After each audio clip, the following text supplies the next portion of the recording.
अस्सलाम वालेकुम दोस्तों, यहाँ 75 लाख रुपए की डकैती हो जाती है। एक मिनट में, एक मिनट भी नहीं लगता 75 लाख रुपया गया भी। ये वाइट करोला कार आपको नजर आती है, ये खड़ी हो गई है काले दरवाजे के आगे। ये पीछे ही उसके दो अफराद जो बाइक पे, होंडे बाइक पे सवार होते हैं, ये इसके पीछे ही आ जाते हैं। इनको पता होता है कि ये आदमी 75 लाख रुपया लेके जा रहा है। ये अपने घर के बाहर अभी रुकता ही है, साथ ही उसको अपना सामान निकाल के उससे 75 लाख रुपए की नकदी छीन लेते हैं।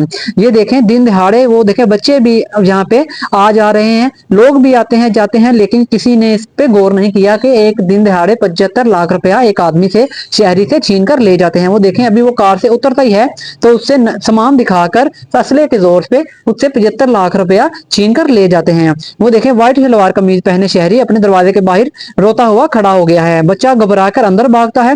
अंदर भागने के बाद वहां से अंदर से औरतों को बुलाकर लेके आता है कि हमारे पापा से 75 लाख रुपया नकदी छीन कर ले चुके हैं। वो देखें, शहरी वहां पे हाथ रख के खड़ा हो गया है। ये हमारे मुल्क के हालात हैं। आपने वीडियो को लाजमी शेयर करना है ताकि ये चोर डकैत अपने अंजाम को पहुंच सके और वीडियो तक और पुलिस तक ये वीडियो लाजमी पहुंच सके। वो देखें, घर शहरी के घर वाले भी बाहर खड़े हो गए हैं। ये देखें, डकैत जहाँ से गुजर रहे हैं, डकैत पैसे छीन कर ले जाते हैं, किसी को कोई कानो खान भी खबर नहीं होती।